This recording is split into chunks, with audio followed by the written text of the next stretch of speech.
Yeah, just maybe 5 seconds here. Okay, sure. Give me the Yeah, it's just sure. connecting to the live stream. Yeah, okay. Mhm.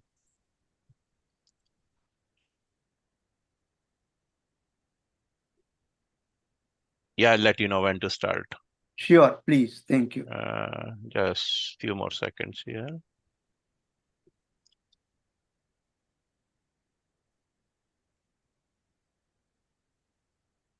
Yeah, go ahead. We are live stream now.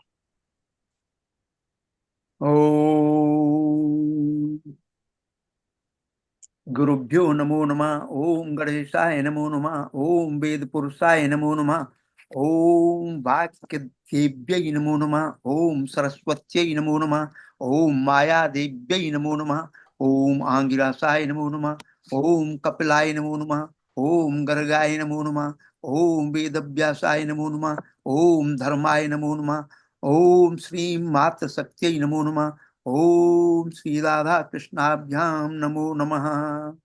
My humble pralam to all of you, and I really want to apologize for being delayed in today's presentation.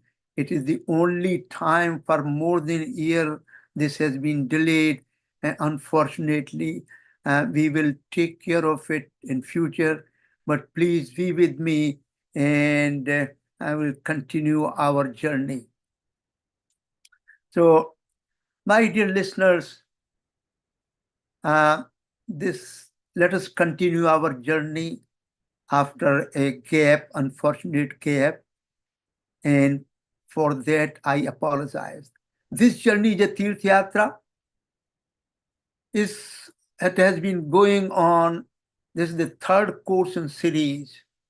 It has been going on for more than a year now, and all the recording, all the notes are available on the Google Classroom website, for which you should have that information.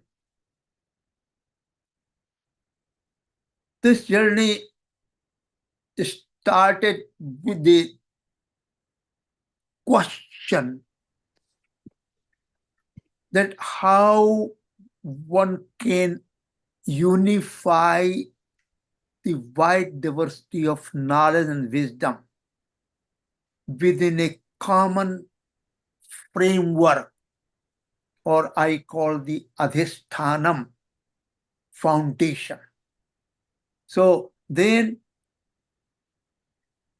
I discovered this concept in Lok Sangrah. I expanded it into Lok Sangrah Yogadharma-Kshetra, which includes all the activities and actions in this world: personal life, professional life, worldly life, natural world, divine world. Everything includes in this particular big theme. Within this theme, the third lecture is the third course deals with sanskar, and we have talked about how many sanskars, and out of those, what they are, what the meaning of sanskar, what is the meaning of rituals, which I call dharma vidhi or karma kand. We have talked about all this. We have also delineated the Vivaaha Samskaara, how many rituals are currently performed for a very, very long time, for 1,000 years, and what they are, and what are the shortcomings there. So today we will look at some of the questions that contemporary generation has been raising under the spell of what we call postmodern feminism. There has been a lot of conflicts, confusions, distortions, and pollution and corruption in these sanskars. And we collectively are responsible for that, including the priests or acharya who perform these sanskars. So with this note, today we are going to focus on, in previous lecture, the focus has been on unveiling a new but hidden definition and characterization of Vivaaha Samskaara. And I talked about it's a yogic union. It's not a union only. It's a yogic union ready to enter into new emerging field called Kshetra, known as Grahastha Ashram. Also, we talked about description of Karma Kand or Sanskar Vidhi for Brahma Vivaaha, which is one of the 8 Vivaaha Sanskars that have been delineated and talked about in all the Dharma Sutras of all the 4 Vedas. And this has been followed since very ancient times. Please note, traditionally Sanskar Vidhi addresses the following question: how many, what they are, and how they are to be performed by action, through mantras, through different, supporting conditions, and why they are performed, the way they're performed. That remains ignored. So this is going to be an added, an evolving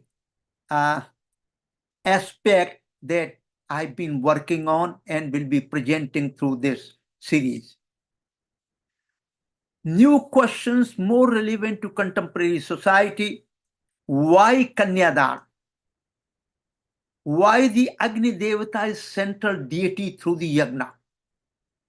Why and how many circumambulation or round around Agni Kunda? These are the new questions. The concept or institution of Grahasthasana does not appear in the Vivaaha Samskara, neither through rituals or nor mantras. We will also address this issue, and I want to bring in yogic integration of Grahastha Ashram with the Vivaaha Samskara. And I recognize this absence an important shortcoming as well as an aspect of incompleteness will be discussed later. If you look at the concept of Dhanam, it says Dhanam Paramo Dharma. I have listed some of the Dhanam: Annadanam, Dhanadanam, Sramadanam, Bhumidanam, Vidyadanam, Gotradanam, Bhikshadanam, Rajyadanam, security or kavach, armor danam, Jivan Danam. For example, if you look at the defense forces, they do the Jivan Danam for the sake of the Rashtra, for Rashtra Seva. Also, I want to emphasize here, there is no one-to-one translation of Dhanam into English. Giving gift or making a presentation is not correct and incomplete understanding of the Dhanam.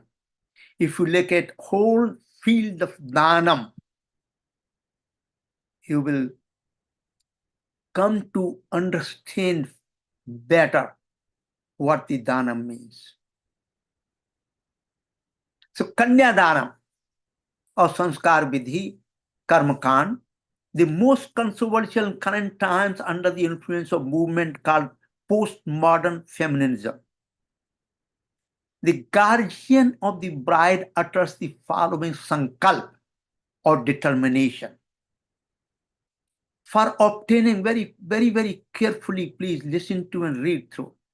For obtaining the absolute happiness as the consequence of Kanya Dhyanam, for our forefathers for purifying my 12 preceding and 12 succeeding generation through the progeny born in this girl, and for the propitiation of Lakshmi Narayan, I make this daan.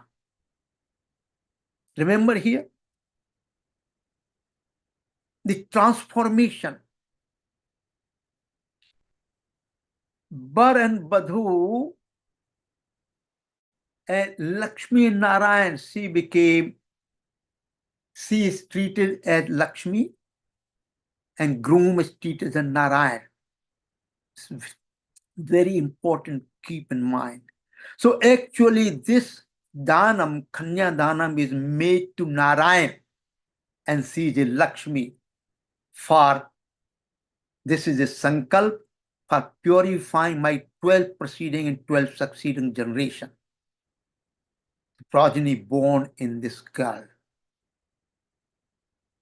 He then recites the verse, I offer daan of this girl adorned with gold ornaments to you, Vishnu, with the desire of conquering the world of Brahma. The nurser of the whole universe, all the creatures and gods are witness to the fact that I make this daan to this girl for the salvation of my forefathers. Look at the language. Who is the witness? The whole universe, all the creatures, all the gods. And that's why if you look at the whole setup, authentic setup for the Vivaaha Samskaara, all these tattvas are present. Adidevic, Adhyatmic, and Adibhautik. And then the groom, while accepting the bride, promises not to go against her wishes in the matter of dharma, money, and desires. For the sake of dharma, children, wealth, for carrying out yagna to please God, and for carrying out rituals, I offer this daan. And the girl's guardian puts forward following condition. In the attainment of dharmanistha, wealth and desire, she is not to be transgressed, to go beyond the bounds or limits. To this bridegroom promises, transgress her I will not. And this promise repeated 3 times. My comments here, the girl after Vivaaha also adopts her new gotra, and it starts a new independent life and family. The girl's parents give away their primary responsibility and rights to the groom. It's a giving away primary responsibility and rights to the groom. The girl parents have no longer the right to meddle within a new family. Yet, duties toward helping, supporting her and her new family, especially at the times of need, remains strong. How to properly look at the Kanya Danam? This daan is analogous to Vidya Dan. I am giving you as a teacher Vidya Danam. Do I lose my own Vidya? No. It's a participatory event when I am giving this lecture. I am sharing my experience and experience of the Vedic rishis to continue the tradition. The wisdom behind is most important sanskar. New wisdom not discussed in Dharma Shastra to my knowledge. First of all, no one can claim, this is very important to comprehend and understand. First of all, no one can claim that his or her children are possessed by their parents and they have full controls over their destiny.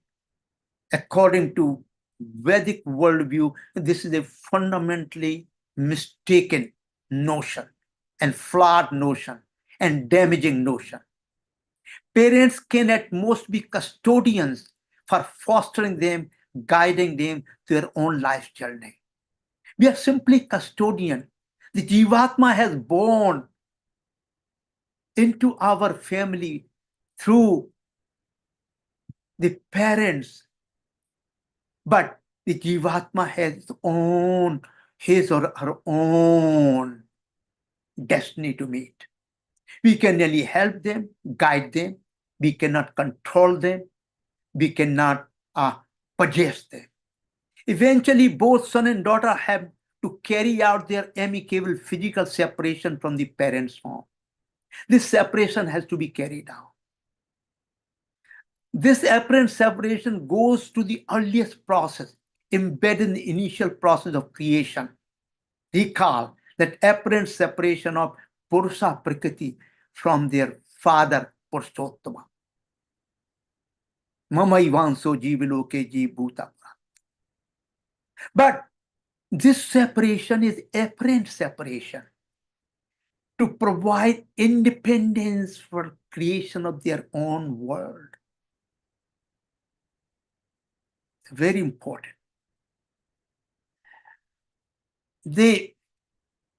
A brief field of apparent separation, the physical separation of child from his or her mother's womb.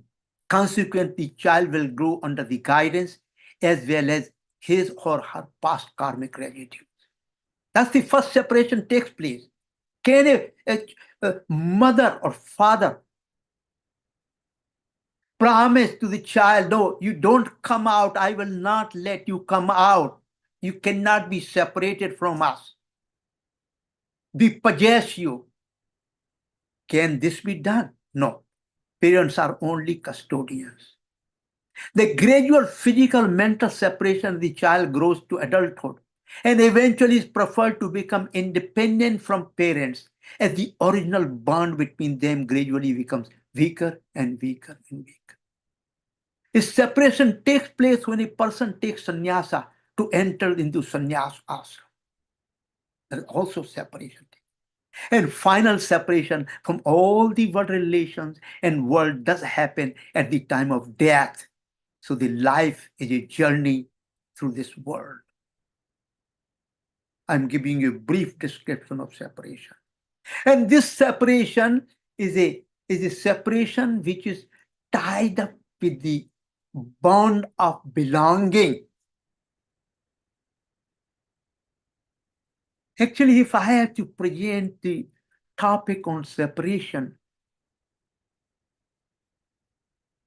I tell you it's about mysterious, wonderful, beautiful, and actually it is one of the primary forces where unity is broken. Unified field becomes broken.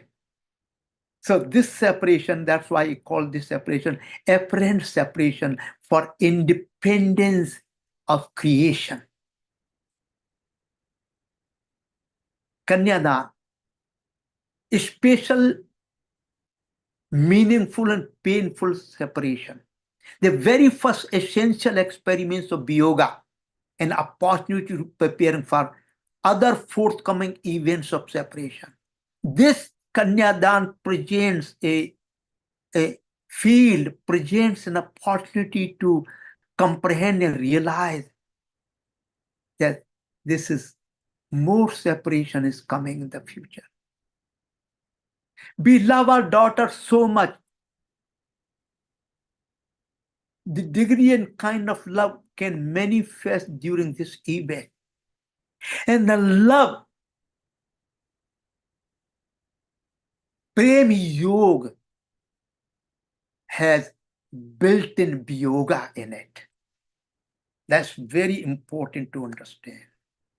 Wherever there is a Prem Yoga, there is going to be yoga. Wherever there is a union, there is going to be eventually a separation.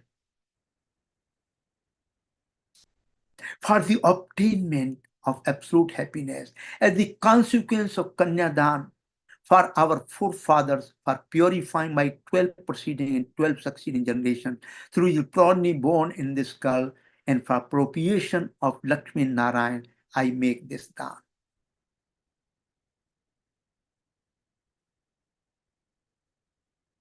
Very important. I continue.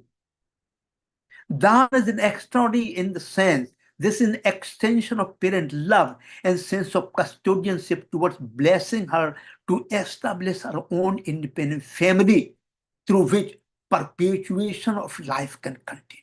The world can exist. This Kanyadan has to be performed. Ask your daughter after she has gone to her new family for establishing a new world. Do you want to come back to your original state of living? Ask your daughter. Let's see what answer you get. Without Kanyadan, Vivaaha Samskaara remains devoid of true importance of Brahma Vivaaha, a serious lot of inherent blissful meaning. Parents must recall their own experiences when they got into this kind of sanskar. Let us recall our own situation at the time of Vivaaha Samskar and talk to each other. Husband and wife must talk to each other. How do they feel? How do they experience the original so-called Kanyadana?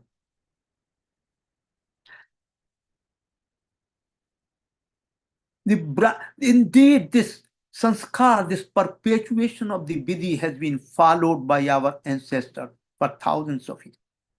The bride is never a commodity to be given out, but she is the goddess Lakshmi, the original mother of humanity. And Lakshmi has to be with Vishnu in order for this very existence.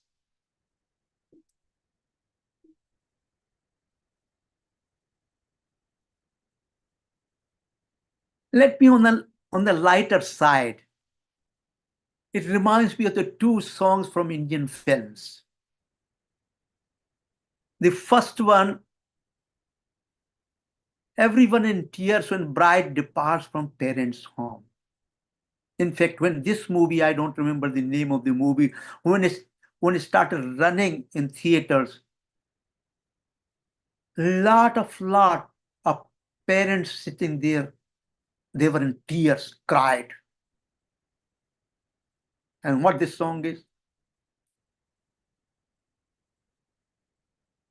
छोड़ बाबुल का घर आज P के नगर मुझको जाना पड़ा छोड़ बाबुल का घर आज पिए के नगर मुझको जाना पड़ा. In all the halls around India, people were crying. They were in tears. This is a unique song written. After some time, there is another song was sung. बाबुल सो कहियो जाए पिया का घर प्यारा लगे बाबुल सो कहियो जाए पिया का घर प्यारा लगे. After some time, पिया घर becomes the primary घर, primary home for that bride. Let me here share with you a very significant incident during my friend's daughter Vivaaha Samskar. We are very close family friends, and we have seen their kids growing with our son. So we went to join the Vivaaha Samskar of this friend's daughter. And during the entire ceremonies, there were 2 days ceremony, I asked, even during time of Vidai, I asked the father of the girl, did you cry? Did you have tears in your eyes? What is your experience? And he pointed out there is one most significant experience that I will never forget in my life. At the time of Bidai, when he was meeting her, saying final goodbye, she asked her father, "My dear father, when are you going to visit my home?" And he started crying. He said, "How come this our home and is now her new my home?" She used this word, my new home. This is what the reality is, my dear listeners. You can experience this whole world of emotions and wonder when you can recall your own sanskar or sanskar of your loved ones, but with this kind of consciousness, chetana. This next question is, Agni Deva is the center of the whole ceremony. And I will not today discuss about that when the separation took place from Hindu world to other traditions. For example, Sikh tradition. They do not use Agni Deva at the center. And this is what they call real separation, full of intentions to cut off the branch from the tree. Branch. Very important. That's why I'm emphasizing this. And I have proposed two new additions to this Brahman. The Kiran Brahman, I have discussed about it in my previous lecture. Madhur Ras Brahman. Agni is a Brahman. Yagna is a Brahman. Akshar is Char Brahman. Murt Brahman, Amurt Brahman. Mart Brahman, Amritam Brahman. Isthit Brahman, Dynamic Brahman. Abhyakt Brahman, Vyakt Brahman. Param Brahman, Mahat Brahman, Sabda Brahman, Nad Brahman, Yagna Brahman, Agni Brahman. So whenever you listen to these talks from various preachers, teachers, they talk about the Brahma, Brahma, Brahma. I ask them, what kind of Brahma you are talking about? Good question to talk to them. Agni Devata, why fire as the physical manifestation of Agni Devata? Agni Devata has, just to remind you, three sarups. Adi Devik sarup, Adhyatmik sarup, Adi Bhautik sarup. These characteristics have been discussed in the lesson 5. And I will read one of the quotations from there. Fire the creator, fire the preserver, fire the destroyer. The roots of Hindu Trinity go far back into the past of Indian dharmic tradition to the visionary insight of the Vedic rishis. Burning in the heart of sun, of the earth, of man, and all of creatures, Agni is the witness to the rishis' knowledge of great forces hidden in the nature and in man, and of fundamental oneness of all things that represented by Agni. However, manifold investor assume through the furthest star down to the innermost core of every being throbs the same dynamic pulse, the fire of creation, the varmth of creation, the bolt of destruction, Agni, the flame divine. Out of all the elements, look at this, very, very wonderful. I have given a separate talk on Agni Devata. And what we could not accomplish as a Vedic custodians of Vedic wisdom that Western world did 200 or 300 years ago, why we could not do it. I have discussed all these forces, despite all the elements of the ideas, theoretical as well as experimental, will available to look at. Fire sacrifice became the essential instrument of men's participation in the cosmic yajna. Vedic ritual aimed at resembling more and more perfectly the very ritual through which the universe exists. It's a reenactment of the basic creation, our own very existence and existence of the cosmos. That's why yajna through fire is central, essential to the entire Vedic worldview. Without going further, all the attributes of Agnidev pervading all the realms, divine, cosmic, human nature world, with all the dimensions and diversity as discussed in the previous slides, establishes his position to be the central among all other Vedic gods in performance of the sanskar. Now the next question comes up. In the ritual of parikrama, around the Agni Devata, how many rounds, if any, 4 or 7 to be taken and why? The three options of practices with greater degree of uncertainty available. Some do not perform any parikrama. This ritual is ignored. Lot of different regions of India, this ritual is not performed.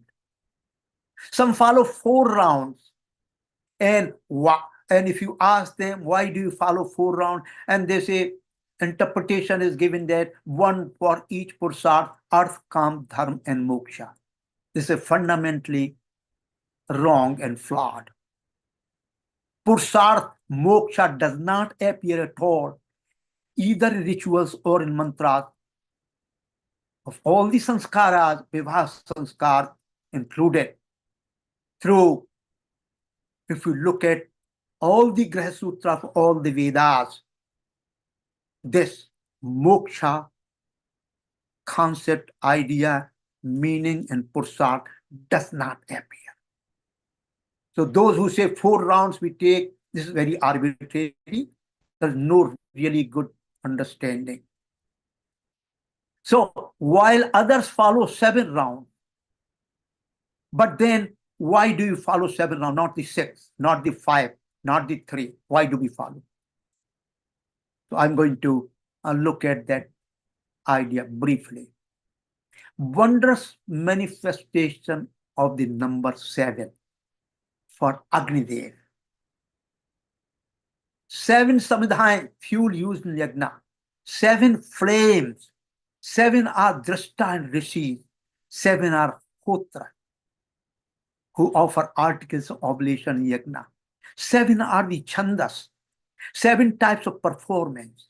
7 are the chitti, yoni or birthplaces. 7 regions and colors of sun and visual EM spectrum. 7 colors, visual spectrum. 7 horses of sun god. Some more, Sapta Rishi, 7 Rishi, 7 lokas, Sapta city of deity, Sapt immortal divine personality, Sapt continent, Sapt ocean, 7 atmosphere, 7 chandas, 7 swara, 7 dhatu in the human body, and many, many more. Sapta means 7. This 7 is a wondrous number. So we have to, if we are looking at the characteristics of the Agnideva and all this, they are all witness. We must have 7 circumambulation or round, not 4 are the most appropriate. We can reasonably decide between above three options. Number one is not acceptable, where witness Agni Deva is absent, one leaves out. Number two is not acceptable because the four is being interpreted corresponding to Pursarth or Dharma Kam Moksha.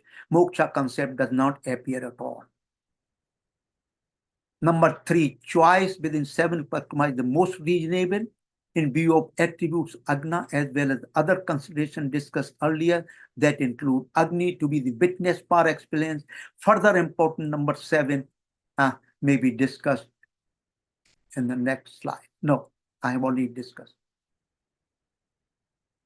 I have proposed develop new dimensions and explanation for this very unique institution of ashram. Very, very important. Very, very important to raise a question, fundamental question, very important. I've been raising for many, many years. And you go and ask anyone in written documents or anywhere else. This is you create an institution of Vivaaha Samskaara. They became Pati Patni with a new home. What is the institution they are supposed to be doing? What is the purpose of institution? What they will be doing in this institution?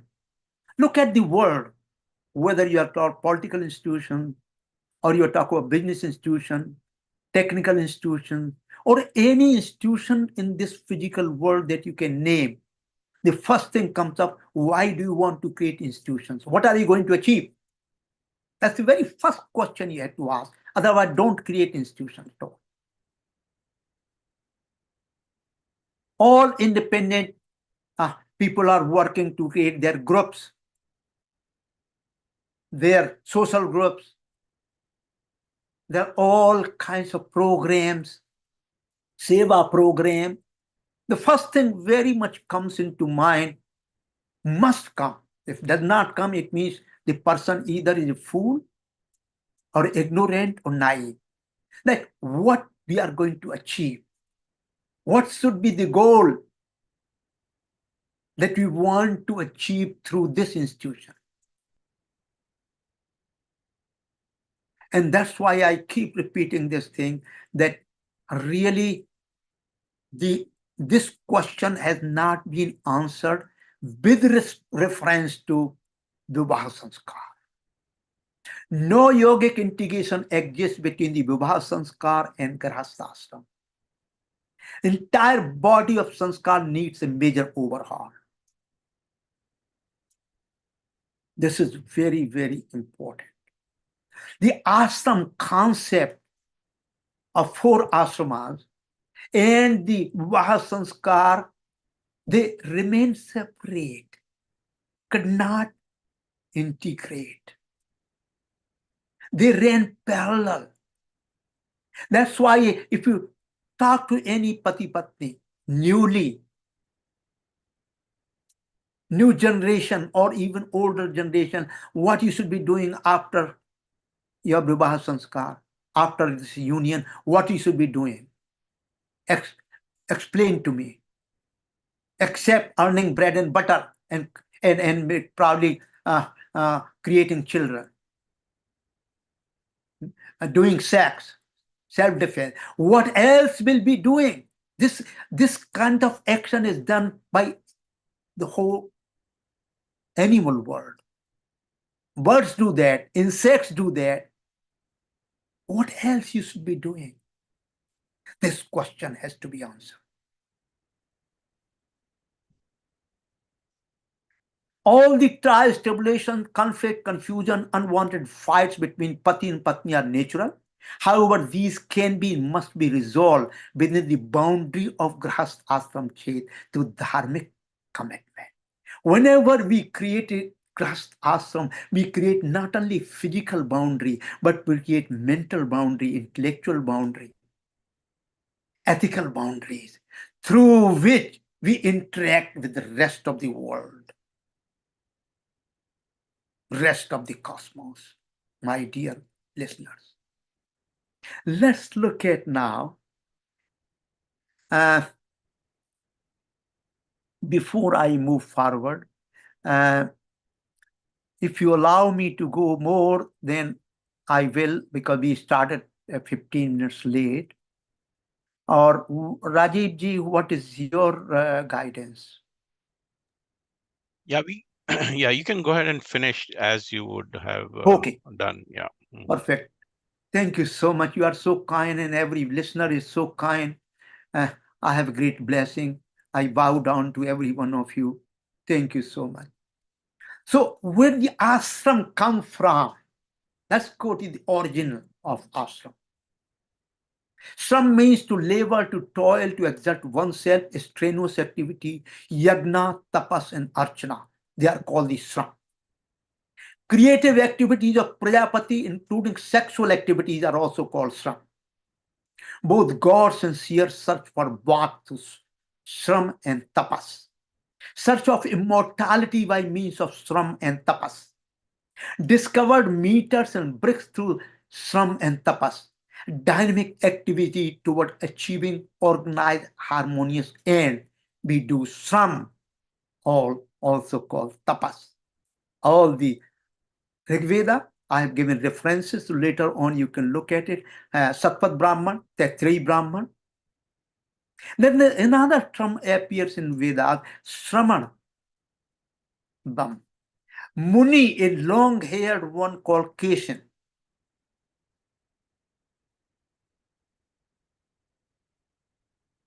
So, in brief, a place or a space for dharmic activities with exertion. A place and a space of residence for engaging into life of learning and enlightenment. A habitat promoting a lifestyle dedicated to the principal obligations of grasp. Residents of ashram, look at the Ramayana, they are called Shrama. Inhabitants of the world, including gods, seers, ancestors, other human, non-human beings, live in the web of interdependent relations with create reciprocal rights and obligations. My dear, when I'm talking about the what you call habitat, natural habitat, I think everyone you should have gone to zoo or any other kind of aquarium or any other kind of animal world. In order to keep the animals live and thriving in a zoo, you have to create a natural habitat for that particular animal. Natural habitat. This is really the Grahastha ashram. Natural habitat. Natural habitat for scientific, if you have a scientific community and there is no one there, scientific community, individual, no. Do work in the sciences and technology, you need a community, a collective understanding, a natural habitat that you place yourself in this particular group, then you can really do your scientific work. Similarly, in the business world, in any activity, similarly, I will extend one thing. If there is no natural habitat for the idea will die out. Civilizations have died out because they could not maintain the natural habitat. Countries have gone, and future civilizations will be gone if they could not sustain the habitat conducive for birth of new ideas, for birth of new ways of living, and for sustenance of the ancient tradition which are universal, eternal. Such civilizations must die. So that's why the Rashtra became important. One of the aspects we are going to talk about later on later lectures. Concept of Rashtra. Raj provides the physical space, mental space, intellectual space, uh, uh, social space, and netic space, all kinds of spaces, physical space to provide and build a natural habitat. This is the natural, rice is the natural habitat, my dear devotees. Origin of Varna and Ashram system, the clearest statement regarding the common origin of Varna and Ashram system from Bhagavad Purana. From the mouth, arms, and thighs and feet of Virat Purush, they are born the Brahman, Kshatri, Vaishya, and Sud, respectively, each with his own conduct. Good karma vibhagasa. From my loin was born the Grahastha Ashram. From my heart, the state of Brahmacharya. From my chest, the Vanprastha. From sannyas abides in my head. Natural properties of people are in accord with the place from which their respective varna and ashram originated. So there are 4 ashramas. Brahmacharya ashram, I have expanded their domain. Brahmacharya ashram yog dharma kshetra, Grahastha ashram yog dharma kshetra, Vanprasth ashram yog dharma kshetra, Sannyas ashram yog dharma kshetra. Grahastha ashram yog dharma kshetra is the most prominent and the center of the worldly activities and beyond. This incubates or this creates seeds for Vanprasth ashram and Sannyas ashram.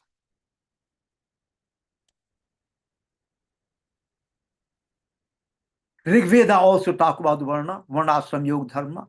So the birth of institution Varna ashram, which is the Varna ashram yoga dharma kshetra.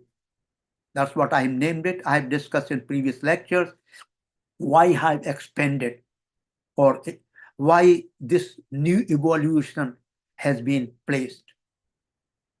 You can have change in one's Varna, you can have change in order of ashram.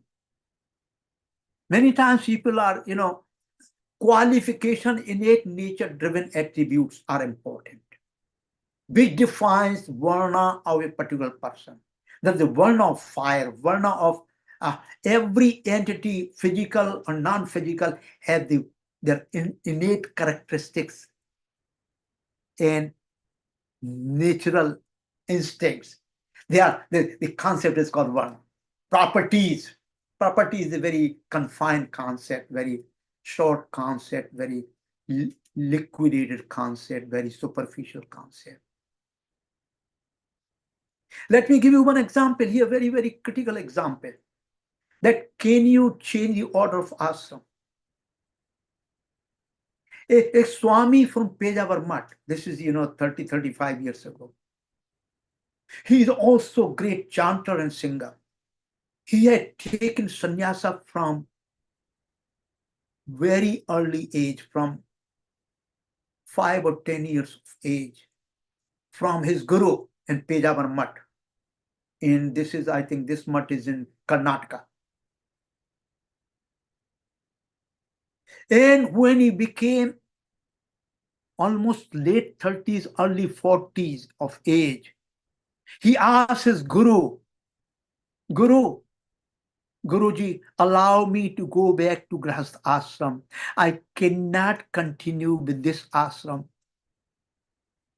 Guru said, no, this cannot be done. He kept on persuading for a couple of years. No, I have to become a Grahastha. I cannot live in sannyasa ashram. My natural urge telling me that I have to first go to Grahastha ashram. His Guru allowed, and he went to Grahastha ashram to prepare himself to again go back to sannyasa ashram. My dear listeners, these are exceptional examples, but that's allowed. Change of one's varna is allowed, change of order of ashrama is allowed.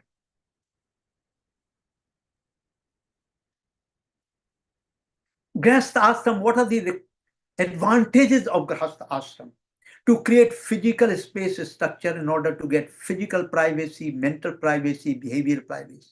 To get a required golden opportunity for self-transformation towards a better dharmic personality of both husband and wife. We must fight together because our personalities are different. But within the confinement, within the boundaries of Grihasthashram. Why do you fight? Because we have to go through a transformative process. Our ahankar has to come out and to be dissolved. Perpetuate the existence through illustrious progeny, through inculcating dharmic principles. Provide opportunity to prepare for easy gradual exit to Banfras and Sannyas ashram. Provide the boundary and its limits for effectiveness, efficiency, and power. Provide opportunity for potential separation amicably in case Grihastha ashram breaks down. This protective layer is very important, most important for the existence. This protective layer is found also in zygote. When first the semen of fertilization takes place, the egg and semen fuse together and create zygote. It also creates a boundary around it, a thin film around which the zygote takes its form and further differentiation into 2 cells, 4 cells, 8 cells, 16 cells. Or there is a physical, biochemical layer enclosing the zygote. These boundaries are very important, and the limits and boundaries are the foundation of Vedic wisdom. Every field of human knowledge has limits and boundaries, and within which, look at your educational institution, look at your what you call the business education. If we look at the business enterprise, a company, it has set up its limits and its boundaries beyond which a particular person, employee cannot cross over. My dear friend, I've given few lectures on this very aspect. I don't want to stress further on this. Now, this is a question for all of you. I think women are foolish to pretend that they are equal to men. This is a question. Those women who think they are equal to men, they are foolish. Do you agree with above statement or not? Your answer, if yes, explain it. If no, explain it. Neutral, explain it. Time, you have 1 minute to answer to yourself. You don't have to answer me. An answer to this question has a bearing upon the character of a civilization.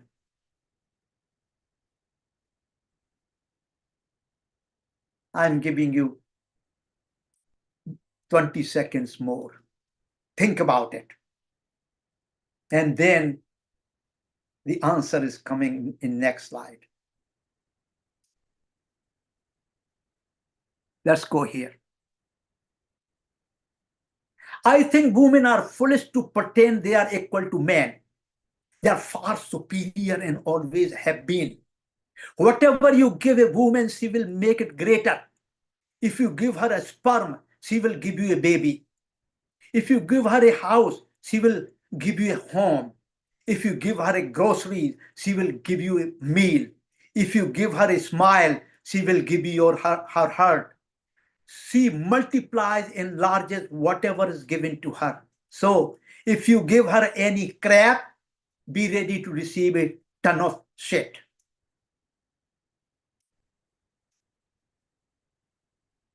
Woman has to be superior, has to be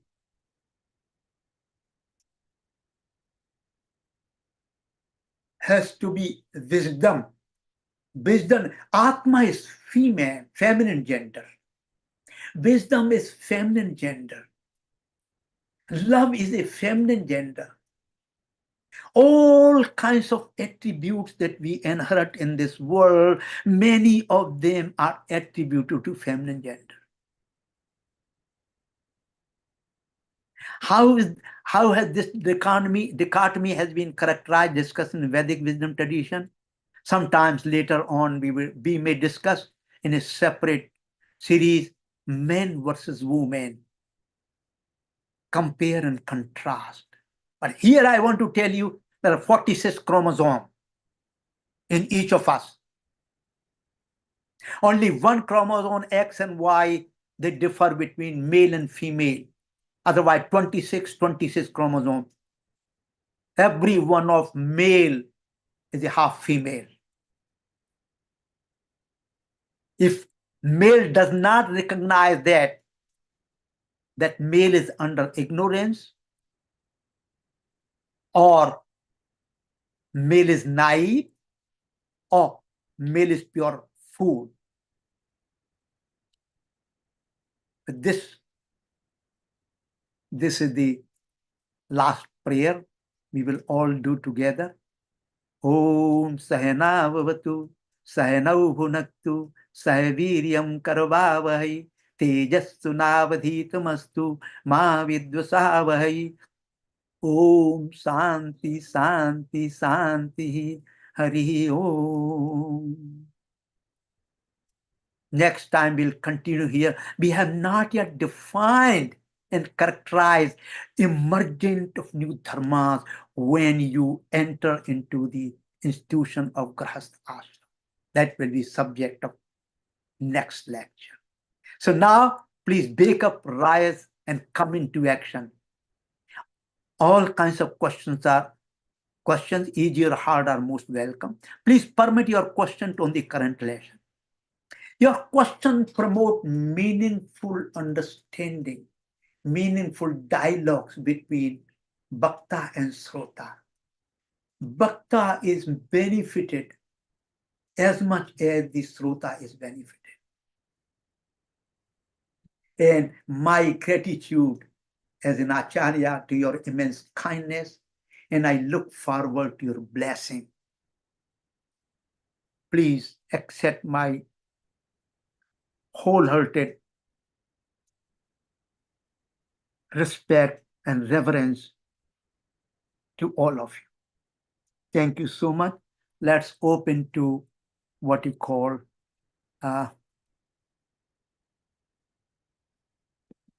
I'm stopping the sharing. Let's open to question answer. Rajiv ji will handle whosoever raising hand or whosoever wants to ask a question. Yeah, go ahead, Sanjay ji. गुरु जी नमस्कार। नमस्कार नमस्कार भैया जी। बड़ा अच्छा विश्लेषण था आपका आज का और बड़ा सुन के आनंद हुआ।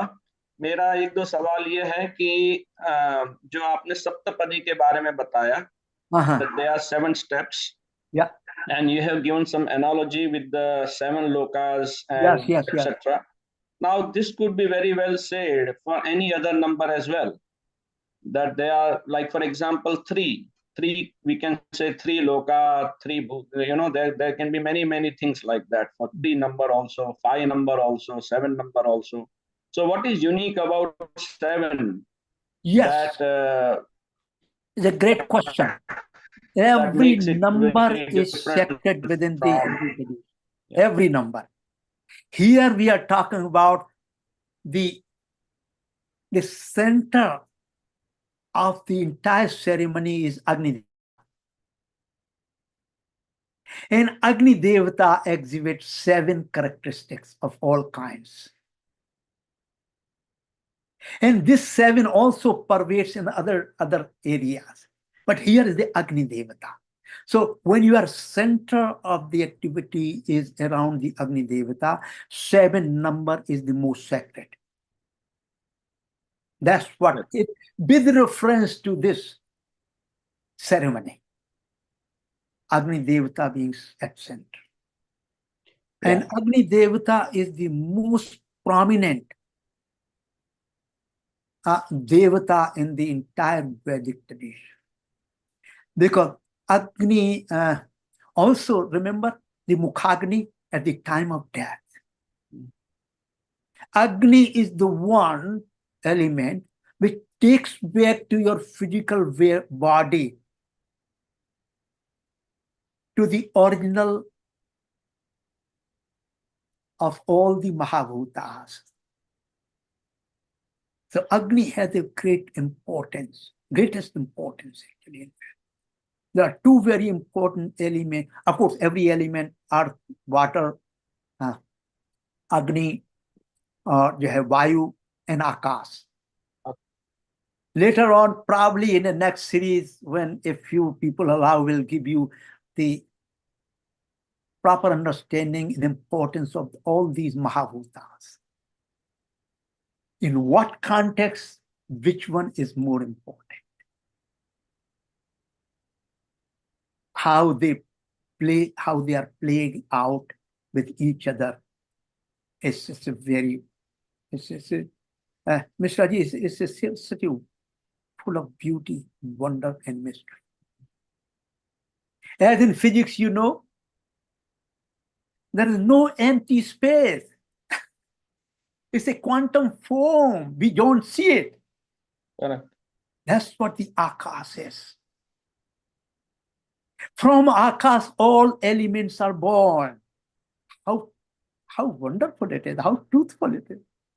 From that quantum field, and we have still mystery, whether that, whether you have dark matter or dark energy is still going on, we don't know for certain. But this is what the current understanding, that there's no empty space. Space is not empty, it's not a void.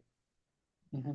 And accordingly, our Mahabhuta, the first Mahabhuta that appeared in the Akash. Mm-hmm. And from Akash, other elements were born. And while even the last element, earth, contains all other elements within it. That's the beauty. They are not fundamentally separated. They are what you call differentiation with hidden integration. That's the term I use, differentiation with hidden integration, just like differentiation of a zygote. 2 cells, 4 cells, 8 cells, 16 cells, and then becomes trillion cells. And it's very important. Medical science is not teaching this. Differentiation and integration go together. This is the yogic process. They go together. They make up something. They simply don't differentiate and fall apart. No, they're differentiating to make some new entity. So whenever we are looking for making a new entity, it's quite likely that original entity has to be differentiated to make a new entity. And this differentiation is and the integration, the yoga and yoga must go together. That's the ultimate mystery. Thank you. Any other question? Thank you, Mr. Ali. And one more comment, if you don't mind. One more comment that the Agni is also invoked during this all our rituals, because the Agni is the intermediary messenger which brings and invites Devta for blessings.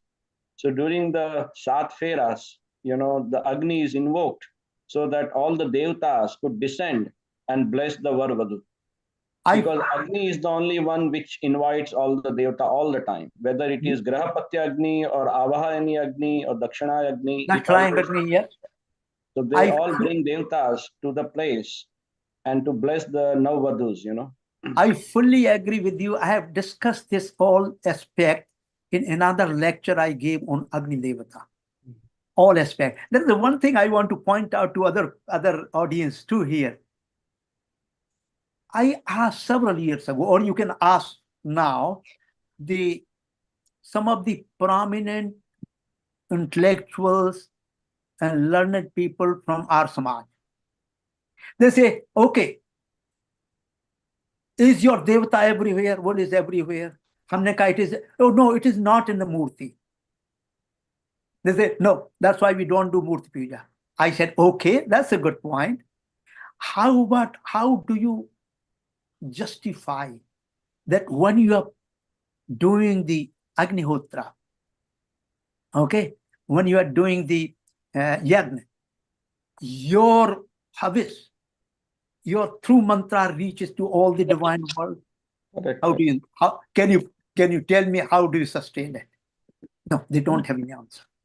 Because the answer is given if you look carefully enough the mystery of hidden thing which you see.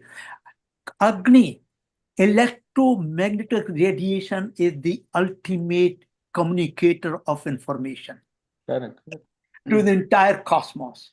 In fact, recently, Ms. Saji, recently I was reading one latest article. If anything does not decay, if any element or any entity does not decay, it has infinite lifespan. That's the photon. All other elements do not have infinite lifespan. Correct. So the Agni actually is the communicator, as you have said, and through Agni, in fact, I don't have time today to make a further analysis of this. One scientist from another country, I listened to his talk.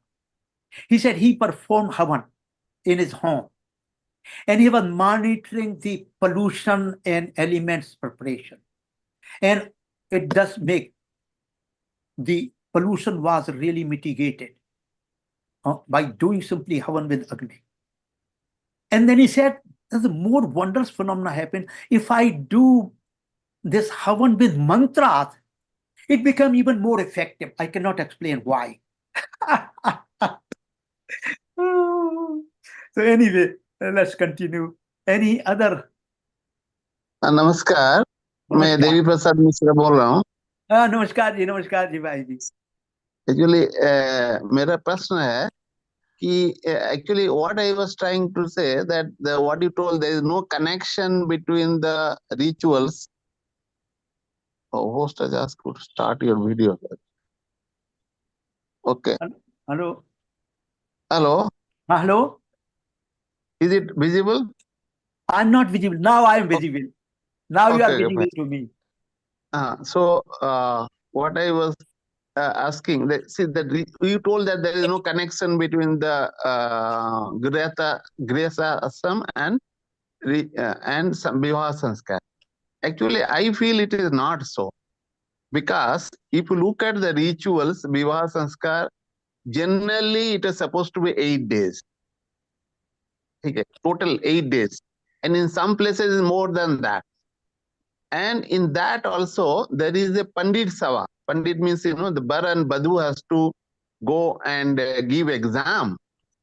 In the they will asking questions and answer, because which I did also. Okay, so there is a lot of teachings how to lead a life. In the what are the precautionary take, all those things, and with the some shastras, but this is not being followed today, I must tell you. But there is a part that a Bar and Badhu has to face the Pandit Sava. Pandit means, like there will be Pandit will be asking you. Yes, right? yes. That means it is not that connected, not with the ashram, Grest ashram. Let me answer this question. You have a valid point. The problem is I'm looking at the Graha Sutra of all the Vedas. I am looking at the rituals that are performed during Vivaaha Samskaara. There's no mention of Grahastha Ashram. There is no mantras are recited. These are done, some of the, what you're talking about, they are done when you reach at the Graha, your home, new home, wherever is the parents' home or they are followed there by local traditions. But next time I'm going to talk about something that will help you or help us to understand it better. What you call the renance. as soon as you talk Grihastha ashram, you have a rebirth of new renas. This simply, how do you live, what you live, that's not enough. How do you live, what do you do, what you don't do, that's a genetic field. That is important. But this is not enough, because new dharmas are going to be born as soon as you bring the Grihastha ashram with the sanskars. So authentically, if you look at it, there are local variation. You can include it, you can expand it, that's not a problem. Problem is, if you look at the original sanskar vidhi, if you look at the original four, the Grihastha Sutra of all the four Vedas, and the Grihastha Sutra that we have been following for thousands of years, including Vivaaha Samskaara, there is no mention of moksha, there is no mention of what you will be entering into. Oh, you have this, you have, but what you are entering into. So the ashram system itself, the very conceptual foundation, was not integrated with the Vivaaha Samskaara. Thank you so much. Hello. Okay, anybody else?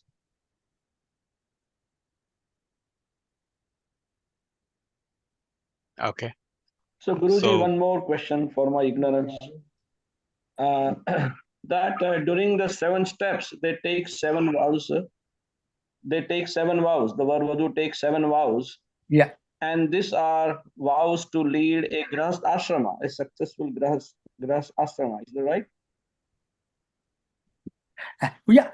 I'm going to talk about the next lecture. Saptapadi, that you call Okay. Saptapadi. Saptapadi Exactly. addresses all the vows for each other. For Badhu and, hello, I've lost you. No, he's there. He just turned his video off. Please go ahead. Please proceed. He's listening? Yes, he's there. Okay, so Mr. Raji, that those Saptapadi will look at what vows are. I'm going to present next time to compare with, contrast with. These Saptapadi vows are for each other. Take one path, do this, do second path, take this vow. But the wider concept and broader concept of Grihastha ashram is much different than taking vows to each other. I have designed 7 rinas, 5 rinas are available, but I have added 2 more rinas, and they had to be inculcated during this sanskar. And how they are going to be, what I'm designing all this. So you hold on to your beautiful question, but the Saptapadi does not address the world at large, relationship at large, the natural world at large, the divine world at large, adhyatmic world at large. It does not address those. It's simply, you will do this to me, yes. You will not do this to me, yes. But you and I, that's all it is. Nothing more than that. But I'm provoking here to you, all of you. You and I is embedded in this cosmos. What duties do I have as a you and I for the rest of the world, for rest of the society, for rest of the relationship, for rest of the natural world, for rest of the, and how the Rashtra Dharma comes into play through Grihastha ashram only. Other ashram do not provide that ground. Correct. So we'll talk about this. Beautiful question, wonderful question, mysterious question. I bow down to all of you. It is so beautiful, so wonderful to be able to look at these questions, which are fundamental questions, and yet to address those. Anybody else? नमस्कार भाई साहब। हाँ नमस्कार बहन जी। आपने बहुत सुंदर बताया कि विष्णु और लक्ष्मी का रूप होते हैं शादी के टाइम पे, और वो साक्षात मैंने देखा गढ़वालियों की शादी में, हाँ तो हाँ वहां पर हल्दी की, जब वो होली की तरह हल्दी खेलते हैं, हाँ और हाँ उसके बाद लक्ष्मी को, उसको लड़की को, कन्या को नहला करके और एक बड़ी चौकी के ऊपर खड़ा कर देते हैं, हाँ और हाँ कहते हैं अब ये लक्ष्मी है। फिर सारे लोग उसके पैरों को छूते हैं, उसकी पूजा करते हैं, उस पर पैसे चढ़ाते हैं। तो वो रूप मैंने जो आपने बताया लक्ष्मी का, वो सचमुच में मैंने वहां शादी में पूरा देखा वहां पर। लेकिन अब ये जो हम लोगों का विवाह संस्कार के विषय में आपने इतनी सुंदर तरीके से, इतना विस्तार से बताया, लेकिन आज के इस वातावरण में सब कुछ खो सा गया है, तो हम इसको कैसे ला सकते हैं दोबारा, ये प्रश्न है। ये प्रश्न आपका बहुत अद्भुत प्रश्न है जो आपने लक्ष्मी जी की बात कही। ये हमारे यहाँ ट्रेडिशन था, और जो है आउट ऑफ करप्शन, पोल्यूशन और कट ऑफ 15 मिनट में हमारा विवाह कर दो, ये कर दो, वो कर दो, चाहे मंत्र पढ़ो चाहे न। इसके कारण जो है उसके लिए वी आर कलेक्टिवली रिस्पॉन्सिबल, और साथ साथ जो है हमारे जो आचार्य वर्ग है वो भी इसमें रिस्पॉन्सिबल, क्योंकि वो बताता नहीं है, ठीक से समझाता नहीं है कि जो है पेरेंट्स को कि भाई बच्चे इस तरह से करेंगे। There is no what you call the orientation program for parents as well for kids. There's no orientation program. Everywhere, if you go to college, there is an orientation program. You go to any institution, there is an orientation program. हमारे विवाह संस्कार में कोई orientation programme, संस्कारों में कोई orientation programme नहीं। पंडित जी आएंगे, अपना पूजा करने लगा, I don't know what you're doing, why you are doing what you're doing. So this is the really serious drawback in our educational system. And I think collectively how to really overcome this is we have to collectively think about it, and we have to enforce that this should be done.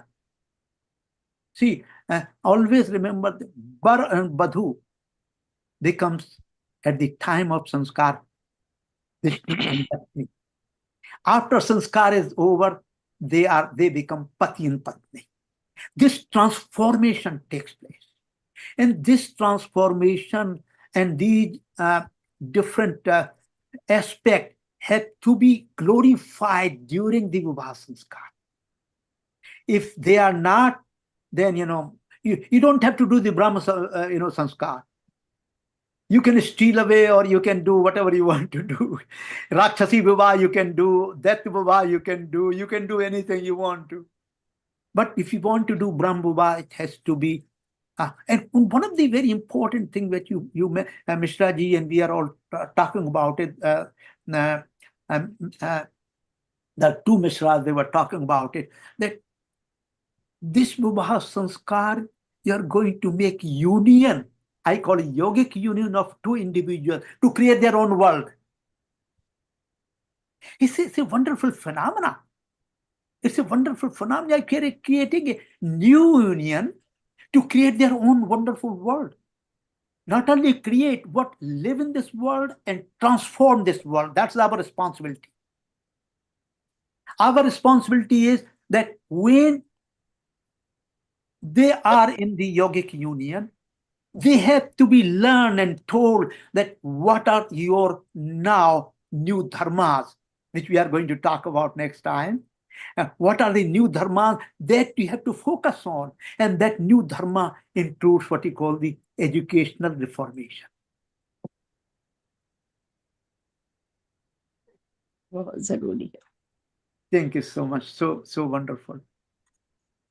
Yeah. So any more questions? If not, we can wrap up today's session. Thank you, Shivji.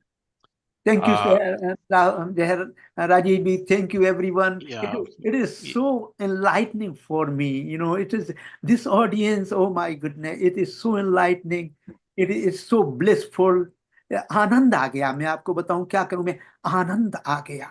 आनंद की रस सिद्धांत की जो है प्रतिपादन मेरे अंदर हुआ। बहुत अद्भुत, बहुत अद्भुत। कोटि प्रणाम गुरु जी। प्रणाम Yeah. भैया जी, Namaskar प्रणाम। all. बात करते रहेंगे हम लोग, विचार करते रहेंगे।